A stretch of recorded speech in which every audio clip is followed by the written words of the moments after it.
Liquor కేసులో వాస్తవాలు వెలుగులోకి తెస్తోంది ఈడీ. 7వ రోజు ఈడీ కస్టడీలో అరవింద్ కేజ్రీవాల్ను ప్రశ్నించనున్నారు పోలీసులు.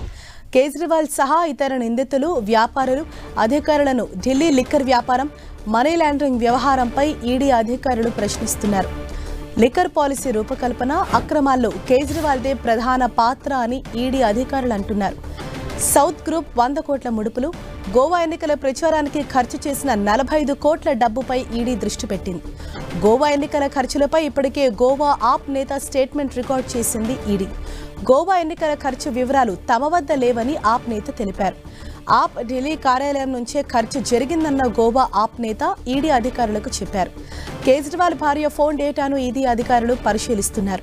ఈ నెల 21న అరవింద్ కేజ్రీవాల్ నివాసంలో జరిగిన సోదాల్లో స్వాధీనం చేసుకున్న 4 డిజిటల్ పరికరాల డేటా నుంచి సమాచారం సేకరించే ప్రయత్నం చేస్తున్నారు. కేజ్రీవాల్ యూజర్ నేమ్, పాస్వర్డ్ ఇవ్వకపోవడంతో విచారణ ఆలస్యమవుతోంది.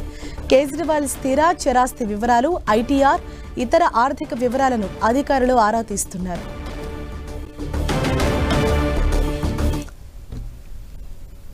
ఇదే విషయంపై మరింత సమాచారంతో మా ప్రతినిధి గోపీకృష్ణ మనకు అందుబాటులో ఉన్నారు. గోపి, ఈడీ కస్టడీలో అంటే అరవింద్ కేజ్రీవాల్ నుంచి ఎటువంటి కీలక సమాచారాన్ని ఇప్పటి వరకు అధికారులు రాబట్టారు? Delhi liquor scam, money laundering కేసులో ఢిల్లీ సీఎం అరవింద్ కేజ్రీవాల్ 7వ రోజు ఈడీ కస్టడీలో ఉన్నారు. ఈడీ కేంద్ర కార్యాలయం ప్రవర్తన్ భవన్లో ఆయన్ని అనేక కోణాల్లో ప్రశ్నిస్తున్నారు. ఇప్పటికే ఈడీ సేకరించిన ఆధారాలపైన కూడా కేజ్రీవాల్ని ప్రశ్నిస్తున్నారు. ఇటు ఈ కేసుకు సంబంధించి ఇతర నిందితుల్ని ప్రశ్నించాల్సి ఉంది. అలాగే ఈ కేసుకు సంబంధం ఉన్న వారి వ్యక్తులకు కూడా నోటీసులు ఇచ్చి ఈడీ కార్యాలయానికి పిలిపించి వారిని ప్రశ్నిస్తున్నారు. ఇందులో భాగంగా పంజాబ్కి సంబంధించిన ఎక్సైజ్ కమిషనర్కి నోటీసులు ఇచ్చారు. అలాగే ఆమ్ ఆద్మీ పార్టీకి సంబంధించిన గోవా నేతలకి నోటీసులు ఇవ్వడం జరిగింది. సో వాళ్ళని కూడా ప్రశ్నిస్తున్నారు. అలాగే ఈడీ స్వాధీనం చేసుకున్న డిజిటల్ ఎవిడెన్సెస్, మొబైల్ ఫోన్స్ కానీ, ల్యాప్టాప్స్, అలాగే ఇతర పరికరాలకు సంబంధించిన డేటాను కూడా అనలైజ్ చేస్తున్న పరిస్థితి ఉంది. కేజ్రీవాల్ నివాసంలో జరిగిన సోదాల్లో 4 డిజిటల్ ట్యాబ్, అలాగే ల్యాప్టాప్తో పాటుగా ఫోన్లను స్వాధీనం చేసుకున్నారు. సో వాటికి సంబంధించిన యూజర్ నేమ్, పాస్వర్డ్స్కి సంబంధించిన డీటెయిల్స్ కేజ్రీవాల్ తరపు న్యాయవాదులు ఇవ్వాల్సి ఉంది. సో వాటిని కూడా అనలైజ్ చేసిన తర్వాత ఇంకా మరిన్ని వివరాలు వెలుగులోకి తీసుకొస్తామని చెప్పి ఈడీ అధికారులు చెప్తున్నారు. ఈ కేసులో కేజ్రీవాల్ విచారణకు సహకరించట్లేదు, దాటవేత సమాధానాలు ఇస్తున్నారు. అలాగే అడిగిన ప్రశ్నలకి వేటికి కూడా సరైన సమాధానాలు ఇవ్వడం లేదని చెప్పి నిన్న కోర్టుకు తెలపడంతోనే కోర్టు మరికొద్ది రోజుల పాటు కస్టడీకి ఇవ్వడం జరిగింది. మరో 4 రోజుల కస్టడీని ఎక్స్టెండ్ చేయడం జరిగింది.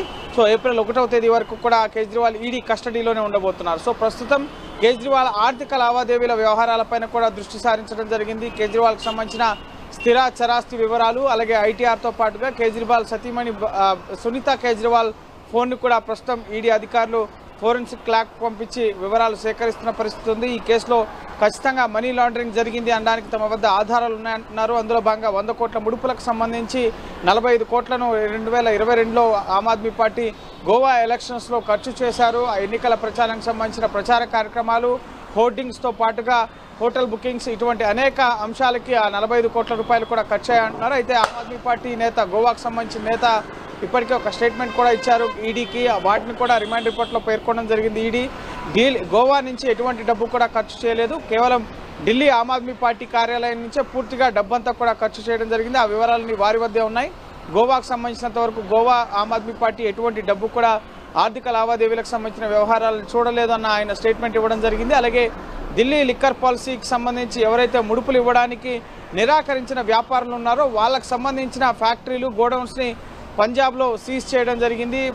ఆ సందర్భంగా ముఖ్యంగా పంజాబ్లో కూడా ఆమ్ ఆద్మీ పార్టీ ప్రభుత్వం ఉంది. సో ఆమ్ ఆద్మీ పార్టీకి సంబంధించిన ప్రభుత్వం ఉన్న నేపథ్యంలో అక్కడ ఢిల్లీ లిక్కర్ వ్యాపారంలో భాగస్వాములై ఉన్న వ్యాపారులకు సంబంధించిన గోడౌన్స్, అలాగే ఫ్యాక్టరీని మూసివేశారు అన్న స్టేట్మెంట్స్ కూడా కొందరు వ్యాపారులు ఈడీకి ఇవ్వడం జరిగింది. సో ఆ నేపథ్యంలోనే పంజాబ్ ఎక్సైజ్ కమిషనర్ కూడా నోటీసులు ఇచ్చారు. ఆయన నిన్న విచారణకు హాజరైనట్లుగా తెలుస్తుంది. సో ఆయన దగ్గర నుంచి కూడా కీలక సమాచారాన్ని సేకరిస్తున్నారు. అలాగే కేజ్రీవాల్ని ఈ లిక్కర్ పాలసీ రూపకల్పన సమయంలో ఎవరెవరు కలిశారు అన్న కోణంలో కేజ్రీవాల్ కార్యాలయానికి సంబంధించి సీఎం కార్యాలయం, అలాగే సెక్రటరీకి సంబంధించిన కార్యాలయానికి సంబంధించి విజిటర్స్ రిజిస్టర్స్ కూడా అడిగారు. అయితే ఫిజికల్ రిజిస్టర్స్ లేవు అని చెప్పడంతో ఇటు ఆన్లైన్లో కేజ్రీవాల్ని ఎవరైతే అపాయింట్మెంట్ తీసుకుని కలిశారో వాళ్ళకి సంబంధించిన డేటాను కూడా ఇటు పరిశీలిస్తున్నారు. సీఎం ఆన్లైన్ పోర్టల్కి సంబంధించిన డేటా ద్వారా ఎవరెవరు కేజ్రీవాల్ని కలిశారు, సో వాటి ద్వారా కూడా కీలక విషయాలను వెలుగులోకి తీసుకొచ్చేందుకు అన్ని రకాల ప్రయత్నాలు కూడా చేస్తున్నారు. సో ఖచ్చితంగా ఇప్పటికే ఈ కేసులో బీఆర్ఎస్ ఎమ్మెల్సీ ఒక నేత